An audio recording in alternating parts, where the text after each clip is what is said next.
It was a warm Saturday afternoon when the City View Zoo opened its gates for what was expected to be one of the busiest days of the summer.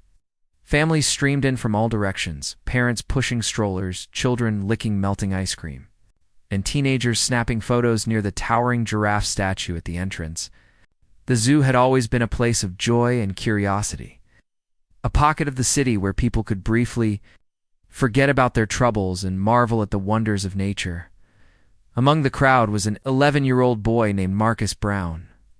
Marcus had skin the color of deep mahogany, bright, curious eyes, and a smile that could light up any room. He loved animals, especially lions, ever since his grandmother had given him a picture book about African wildlife. That book, worn and doggered from years of flipping through its pages, had fueled his dream of one day becoming a wildlife conservationist. His mother, Denise, had saved up for weeks just so she could surprise him with this zoo trip. Walking beside him that day was Denise's friend Carol, who had offered to help look after Marcus while Denise visited a nearby pharmacy for a short. Erin Carroll was a soft-spoken woman in her 40s, with an easy smile but a tendency to get lost in thought. She guided Marcus past the penguin enclosure and towards the zoo's most popular attraction, the lion's den. The lion's den was a massive, carefully designed habitat, a deep pit with large rocks, shaded trees, and an artificial waterfall.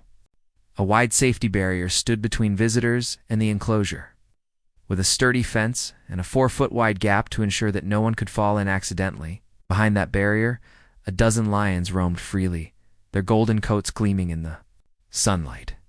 Tourists often stood for hours, hoping to capture the perfect photo of the male lion, a massive beast with a thick, regal mane named Caesar. Among the staff members working that day was a man named Robert Kane. He had been employed at the zoo for nearly 7 years as an animal caretaker and groundsman. On paper, Robert was just another employee who cleaned cages, fed animals, and guided guests when needed. But behind that public facade, Robert carried a storm inside him, a deep bitterness that had been growing for years. He had been passed over for promotions multiple times, and in his private life, his marriage had fallen apart. To make matters worse, Robert held dangerous prejudices against people of color, views he rarely expressed openly, but which simmered dangerously beneath the surface. That afternoon, Robert was stationed near the lion's den to ensure that guests followed the rules.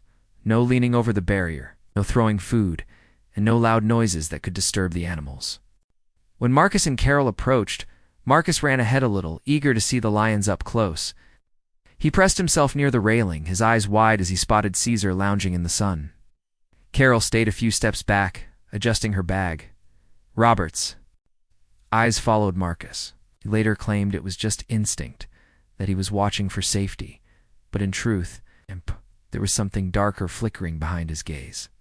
He approached Marcus, squatting down beside him in what appeared to be a friendly gesture. Witnesses later recalled that Marcus was smiling, pointing excitedly at one of the younger lions pacing near the rocks. Then, in a movement so sudden that people barely registered what was happening, Robert grabbed Marcus by the arms. Before Carol could react, before anyone could scream, Robert lifted the boy over the railing and, with a swift motion, dropped him into the enclosure. Seemed to freeze for a fraction of a second. Then came the screams, piercing, panicked, echoing across the zoo. Carol lunged forward, shrieking Marcus's name, while several visitors shouted for help. Phones were raised in trembling hands, some to call emergency services, others to record the unfolding horror. Marcus landed hard on the dusty ground inside the enclosure, the wind knocked out of him.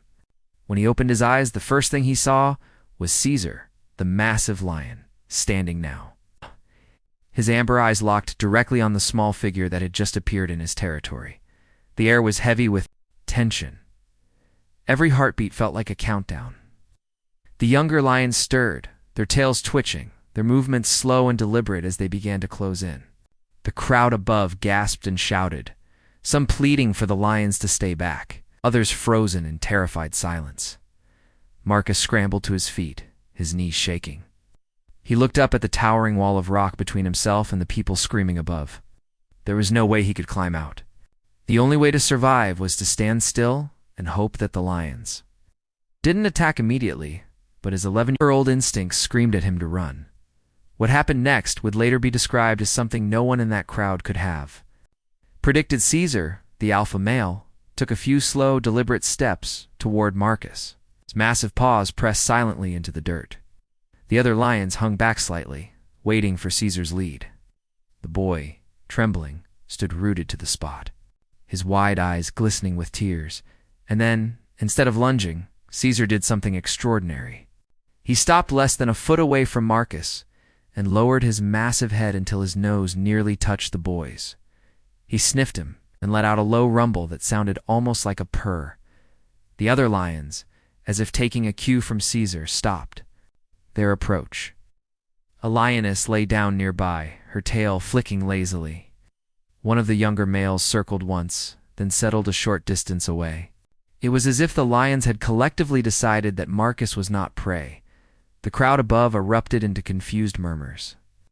Some whispered that the lions must have been well fed. Others believed Marcus was simply lucky. But a few older zoo regulars knew something about Caesar, that he had once been rescued as a cub from an illegal hunting camp in Africa, and that he had been cared for by a young volunteer who, like Marcus, was a child with dark skin. For a long, breathless moment, boy and lion simply stared at each other. Caesar's eyes, deep and unreadable, seemed to soften. Then, incredibly, he turned his massive body away from Marcus and walked slowly toward the far side of the enclosure, giving the boy space. The crowd roared in relief, though the danger was far from over. Zoo security had been alerted immediately, and a rapid response team was rushing to the scene. In the meantime, Carol was leaning over the railing, calling down to Marcus, telling him to stay still, not to move a muscle. Robert Kane, the employee who had thrown Marcus in, was nowhere to be seen. Witnesses later reported seeing him walk calmly away from the enclosure moments after the incident, as if he had done nothing unusual. But one guest, a sharp-eyed teenager, had captured the entire thing on their phone, from Robert's initial approach to Marcus to the shocking moment he dropped the boy inside. That video would later become central evidence. Below, in the lion's den, Marcus was still shaking, his breathing fast and shallow. The lions kept their distance, though. Few continued to watch him with quiet curiosity. Minutes felt like hours until the rapid response team finally arrived. They entered through the service gate at the back of the enclosure, armed with long poles and tranquilizer rifles, not to harm the lions, but to keep them at bay while they rescued the boy. 2 staff members moved in quickly, one holding a protective shield in front of Marcus, while the other guided him toward the exit.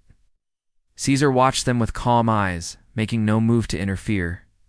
In less than 2 minutes, Marcus was lifted safely out of the enclosure and into the arms of the waiting paramedics. The crowd broke into applause, some crying openly, others holding their children tightly. Carol rushed to Marcus, hugging him so tightly that he let out a small gasp. He was shaken, dusty, and frightened, but miraculously uninjured. Meanwhile, Robert Kane was found near the staff maintenance building. He didn't resist when security detained him, but his face was expressionless, almost cold. When questioned later, he claimed he had only been trying to teach the boy a lesson, a statement that sent chills down the spines of everyone who heard it. His motives, mixed with the obvious racial undertones of his actions, sparked outrage in the community. News of the incident spread like wildfire. By evening, videos and photos from the scene were being shared across social media, accompanied by headlines filled with shock and disbelief. Public opinion was unanimous in its condemnation of Robert's actions, and many hailed Caesar the Lion as the true hero of the day. The following week, Marcus returned to the zoo, this time as an honored guest. The zoo director personally invited him and his family to a private tour, assuring them that safety protocols had been tightened and that Robert Kane had been fired and charged with attempted murder. Marcus, still a little nervous, asked to see Caesar one more time. When they reached the lion's den, Caesar was lying in the shade, watching the visitors from a distance. For a moment, his eyes met Marcus's again. The boy smiled softly, whispering thank you under his breath. Whether Caesar understood those words or not, he blinked slowly, a gesture animal experts often interpret as trust. The incident changed Marcus's life. Reporters wanted interviews, schools invited him to speak, and animal rights groups praised the unusual bond between boy and lion. But for Marcus, the most important thing was not the fame. It was the reminder that kindness, courage, and empathy can sometimes come from the most unexpected places. And